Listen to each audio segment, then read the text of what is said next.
Muito bem, então dando continuidade ao estado de necessidade, qual que é o principal ponto que caracteriza estado de necessidade? É situação de perigo, perigo atual, beleza, então vamos em frente. Quais as modalidades agora do estado de necessidade? As espécies, aí a gente entra naquela situação da discriminante putativa e começamos a tratar disso agora. Então, pode ser estado de necessidade real, realmente, efetivamente existe uma situação de perigo, mas também pode ser um estado de necessidade putativo. Putativo. Putativo a gente viu que vem de putare, de cabeça, de imaginação, ou seja, o perigo só existia na cabeça do agente. Vamos ver a diferença disso já. Então, como funciona o estado de necessidade putativo? Putativo. Então, estado de necessidade real, muito fácil. Existe um perigo real. Um perigo concreto. Um perigo efetivo. Isso é estado de necessidade real. Estado de necessidade putativo. Existe um perigo imaginário. Existe um perigo imaginário. Existe um perigo imaginário. Está previsto lá no artigo 23, parágrafo 1º, aqui. É isento de pena, ou seja, é isento de pena, não tem pena, é a mesma coisa, mesma consequência da necessidade, mesma consequência do estado de necessidade normal. Quem? Por erro plenamente justificado pelas circunstâncias, supõe situação de fato que, se existisse, tornaria a ação legítima. Não há isenção de pena quando o erro deriva de culpa e o fato é punível como crime culposo. Beleza, então, quem supõe uma situação de fato que caracterize perigo, mas que não existe, você supôs. Caracteriza um perigo. Se existisse, ela seria um perigo mesmo de estado de necessidade e justificaria o estado de necessidade, mas não existe, é isento de pena, exceto quando essa isenção de pena é prevista, é fruto de uma conduta culposa, se foi negligente, imprudente ou imperito, e o fato é punido como crime culposo, tá? Dá um exemplo, professor, de estado de necessidade putativo. O que é putativo? Então, putativo é aquilo que só existe na cabeça do agente. É imaginário. Estado de necessidade putativo, que só existe na cabeça do agente. Dá um exemplo, professor. Vamos ver. Sujeito nunca foi no cinema, tá? Que é imaginário. Sujeito nunca foi ao cinema. Nunca soube o que é isso. Não fazia a menor ideia do que era isso. Chegou lá no cinema, tranquilão lá, um monte de poltronas aqui e tal, e aqui a tela. Beleza, está lá no cinema, beleza. Cru de tudo, nunca entrou no cinema, nunca viu, acabou de conhecer televisão, não sabia de nada. De repente, começa uma troca de tiro no filme, e como o cinema tem várias caixas de som, né, tem o sistema de áudio aqui e tal, parece que está vindo tiro de todo lugar. O sujeito nunca entrou no cinema. O sujeito nunca tinha conhecido, nem sabia da tecnologia. O sujeito viveu afastado a vida toda. De repente ele está tendo tiro. Tendo tiroteio. O que ele faz? Ele pula a poltrona dele, sai pisoteando em todo mundo e vai embora. Pega a saída aqui e vai embora. Vaza. Existia um perigo, pessoal? Não. Mas na cabeça desse sujeito que nunca tinha entrado no cinema e começa a escutar tiro vindo de todo lado, pareceu que tinha perigo? Pareceu. Então, por isso fala-se em estado de necessidade putativo, perigo imaginário. Só existia na cabeça do agente. É meio bizarro, meio real? É. Dá um exemplo mais real, professor. O sujeito nunca andou de barco. Estava lá, no barco. O barco deu o veleiro balança pra cacete. Chegou lá no veleiro, o veleiro balançou, ele achou, nossa, tá afogando, tá naufragando isso. Só tem um colete, 2 pessoas. Ele empurra o outro no mar e fala, deixa o colete comigo. O perigo existia na cabeça dele. O que você vai avaliar no estado de necessidade putativo? Você vai avaliar esse erro que determinou a existência do perigo imaginário, esse erro, foi derivado de culpa? Você fala sim, se ele tivesse sido se ele não tivesse sido tão negligente, imprudente ou imperito, se ele tivesse sido um pouco mais prudente para avaliar a situação, não teria acontecido. No caso do cinema, por exemplo, o cara não é um dissociado totalmente da sociedade. Não. Ele só estava desatento ali, começou a achar que tinha tiro mesmo, não prestou atenção que era do filme, e pô, derivou de culpa. Derivou de culpa. Então, se o crime for punível pela forma culposa, ele vai responder pela forma culposa. Lesão corporal pode ser punida pela forma culposa? Pode. Vai lá no artigo 129, parágrafo Código Penal, você vai achar lá, lesão corporal culposa. Então vai responder. Beleza? Tranquilo. O que mais, professor? Quanto à titularidade, o estado de necessidade pode ser próprio ou de terceiro. A gente já viu aí. O estado de necessidade próprio, ele age para proteger o bem jurídico dele mesmo. Estado de necessidade de terceiro, ele age para proteger um bem jurídico alheio. Proteger bem jurídico alheio. Tranquilo. O que mais? O estado de necessidade pode ser defensivo ou agressivo. Defensivo quando a gente age sacrificando o bem do próprio causador do perigo. Então, você causou o perigo, ele reage contra você. Ou seja, ele está se defendendo do perigo que você causou. Mas pode ser agressivo também, quando a gente sacrifica o bem jurídico de um terceiro, que não criou a situação do perigo. Então, uma coisa o sujeito criou a situação de perigo, ou seja, ele botou fogo na sala, E aí você faz o quê? E você sai pisoteando por cima dele para se safar, para chegar primeiro na saída de emergência.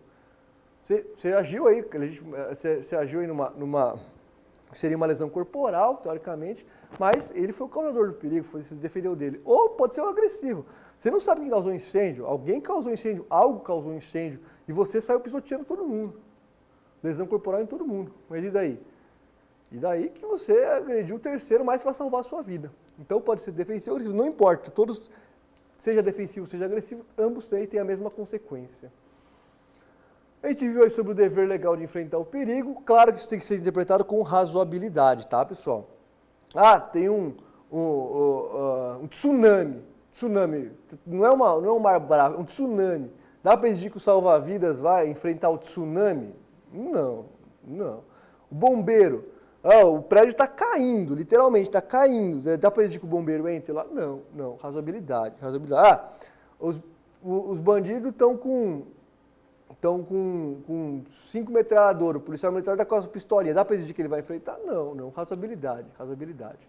E a diminuição de pena, a gente falou aí, embora seja razoável exigir-se o sacrifício do direito ameaçado, a pena pode ser reduzida de 1 a 2/3. A gente viu aí, então, é quando a balança está desequilibrada para o lado errado. Você sacrificou um patrimônio, você sacrificou a vida para salvar o patrimônio. Sacrificou a vida de alguém para salvar o seu cachorro. Aí a balança está descompassada. Mas, então, continua sendo crime, não incide a causa que exclui a ilicitude, porém, a pena pode ser reduzida aí de 1 a 2/3. Tranquilo, pessoal? Isso é estado de necessidade, então lembra sempre, estado de necessidade remete a uma situação de perigo. Estado de necessidade remete a uma situação de perigo. Quando a gente fala de estado de necessidade, a gente está falando sempre de situação de perigo. Beleza. E a próxima causa excludente de ilicitude, professor? A próxima é a legítima defesa. Aí, pessoal, a gente não está mais falando de perigo, a gente não está mais falando de situação de perigo, a gente está falando do quê? De agressão. Não é mais perigo, é agressão. Se a gente falou que estado de necessidade é perigo atual, a agressão pode ser atual ou iminente. a agressão pode ser atual ou iminente. Então, se no estado de necessidade você reage a uma situação de perigo, na legítima defesa você reage a uma agressão. Está lá no artigo 25. Entende-se em legítima defesa quem, usando moderadamente dos meios necessários, repele agressão injusta, atual ou iminente, a direito seu ou de outrem. A direito seu ou de outrem. Tá? Então, não é mais perigo, é agressão. Vamos ver essa diferenciação, então. No estado de necessidade, é um conflito entre bens jurídicos, diante de uma situação de perigo. E na legítima defesa, professor? Na legítima defesa existe um ataque, por isso agressão, ou uma ameaça de ataque a um bem jurídico. Por isso, agressão atual, aquela que está acontecendo, um ataque, ou iminente, está prestes a acontecer. Certo? Diferente. E no estado de necessidade? O perigo pode ser decorrente de um fato humano, de um animal ou da natureza. O perigo não tem destinatário certo, é difuso. É um perigo, é um perigo, é um perigo. E a legítima defesa? Ela envolve uma agressão injusta. A agressão é algo produzido, ou ao menos, se não for produzido diretamente, ao menos provocado indiretamente por um outro ser humano. É um ser humano que agride outro. É um ser humano que agride outro. E a agressão tem destinatário certo. Não é igual ao perigo, que é difuso. Professor, mas e um cachorro? Cachorro pode ser estado de necessidade? É, cachorro pode ser estado de necessidade. Mas pode ser legítima defesa também? Pode. Como? Quando você pega um cachorro de rua que não tem dono, ele pega e vai atacar alguém, uma situação de perigo. Situação de perigo. Pode atacar qualquer pessoa ali que está passando. Situação de perigo. E quando você tem um cachorro treinado que você usa como arma, você fala, ataca ele, e o cachorro vai atacar. Isso é uma agressão. Isso é uma agressão. Isso é uma agressão. Isso é uma agressão. Você está com uma arma que é o cachorro, individualizando a agressão. Então, o animal pode servir também como arma na legítima defesa. Mas, em geral, o animal fica no estado de necessidade. Ele só vira a legítima defesa quando está sendo instrumento para agressão de alguém, direcionado por alguém. O que mais? No estado de necessidade, os interesses em conflito são legítimos. Por exemplo, os dois náufragos, eles ambos têm interesse legítimo em salvar a própria vida. Então, o navio está afundando. Vou brigar para o colete salvar-vidas. Seja quem for que vencer, esse cara que vencer vai ter um interesse legítimo. É tranquilo, é tranquilo. Ninguém está agindo injustamente. São duas pessoas brigando aí para proteger o seu interesse legítimo. E na legítima defesa? Na legítima defesa, não. Na legítima defesa, não. Na legítima defesa, o interesse do agressor é ilegítimo. Aquele que está agredindo o agressor, ele tem interesse ilegítimo. A agressão é injusta. Por isso, legítima defesa. Alguém está me agredindo injustamente. Alguém está me agredindo injustamente. Por isso, é perfeitamente possível que haja o quê? Um conflito entre estado de necessidade. Eu estou agindo sob estado de necessidade, quero pegar o teu colete salva-vidas. Você está agindo sob necessidade, você quer pegar o meu. Ambos, nós dois aí, estado de necessidade. Já na legítima defesa, não dá para ter legítima defesa contra a legítima defesa. Por quê? Porque necessariamente uma das agressões é injusta. Veja, repele injusta agressão.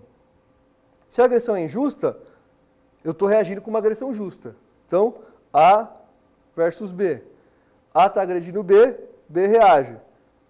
A agressão de A é injusta, então B reage justamente. Não dá para ter conflito de legítima defesa. Uma hora você está falando de estado de necessidade de perigo. Perigo, beleza. A situação de perigo é difusa. como a gente falou, perigo atinge a todos. Dá para ter perigo, todo mundo está agindo aí motivado pelo perigo. Já na legítima defesa, não. Ou a agressão é injusta ou não é. Se a agressão é injusta, eu reajo. Se ela for justa, eu não posso reagir. Como uma agressão justa, professor? Agressão do policial. A gente vai ver, o policial, ele agindo no estrito com o dever legal, ele pode me imobilizar e me prender para efetuar a prisão. Se ele vai efetuar a prisão, ele pode me prender. Ele tá me agredindo? Tá privando meu movimento. Eu posso reagir? Não. Vai ser uma agressão injusta se eu reagir, certo? Então, a gente vai ver que isso é estrito com o dever legal. Mas então, sempre assim, a legítima defesa sempre supõe alguém aí agindo injustamente. Então, não dá para ter legítima defesa contra a legítima defesa. Certo? Vamos falar então dos requisitos para configurar a legítima defesa.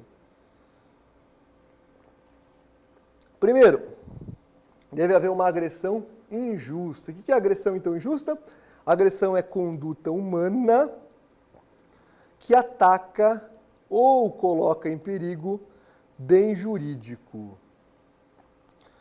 A gente viu aqui, já falei, voltando, como tratar o ataque de um animal. Nesse caso, devemos diferenciar se o ataque foi espontâneo ou se foi provocado pelo dono. Se o ataque foi espontâneo, é estado de necessidade, ou seja, o animal de rua simplesmente decidiu atacar, está necessidade. Mas se o ataque foi provocado pelo dono, aí é uma agressão, porque ele é um instrumento de agressão, exatamente o que eu tinha falado para vocês. Então, primeiro requisito da legítima defesa é uma agressão injusta. A agressão é conduta humana, agressão, ataque humano dirigido contra bem jurídico defensável, seja contra o seu patrimônio, seja contra a sua vida, enfim. Uma agressão injusta. A reação a uma agressão justa não caracteriza a legítima defesa, como, que eu já disse aqui, reagir a uma prisão regular, uma prisão em flagrante regular. Se está te prendendo em flagrante, a prisão é regular, a prisão regular em flagrante. Isso não é agressão injusta, você não pode reagir, você tem que acatar. O que mais? Além da agressão ser injusta, pessoal, importante diferenciar do perigo. Perigo, como a gente falou, historicidade, é perigo atual. Agressão é agressão injusta, mas ela pode ser atual ou iminente. É aquela agressão atual que está acontecendo ou agressão iminente, aquela que está prestes a ocorrer. Então, a agressão atual que está ocorrendo, que está prestes a ocorrer, é aquela que é iminente, ela está prestes a acontecer. Então, você não precisa exigir que o sujeito comece a te agredir, não, se está prestes a acontecer, já pode reagir. Veja só, ela não pode ser o quê? Ela não pode ser uma agressão pretérita, aí não. Se for uma agressão pretérita ou uma agressão passada, aí não é legítima defesa, aí é vingança. E não pode ser uma agressão futura. O que é uma agressão futura? É uma suposição. Você supõe que alguém vai te agredir. Não. Futura não, pode ser iminente, está prestes a acontecer. Futura talvez aconteça, não, iminente é aquela que está prestes a acontecer. É agressão atual ou iminente. Então a agressão precisa ser atual, que está acontecendo, ou iminente, está prestes a acontecer. A reação do agredido deve ser sempre preventiva.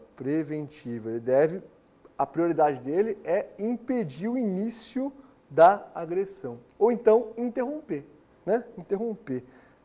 promover a solução da continuidade da agressão. Acabou, para evitar um dano maior. Então, você cessou a agressão, você não pode continuar no seu ímpeto e continuar agredindo. Por quê? Se você cessou a agressão do outro e você continua agredindo, aí é vingança. Aí não é agressão. Então, você tem que agir para fazer cessar, ou para impedir, ou para fazer cessar a agressão. A agressão atual, aquela que está acontecendo agora, ele começou a me bater, você reage. Ou iminente. O sujeito sacou a arma, apontou para você está sendo agredido. Você pode reagir. Ainda que não seja uma agressão atual, por que não é atual? Porque ele não começou a executar, ele não apertou o gatilho. Não é atual, não está te agredindo. Mas é iminente, ele está apontando a arma para você. Você reage. Você tem uma arma também, você atira nele. Legítima defesa.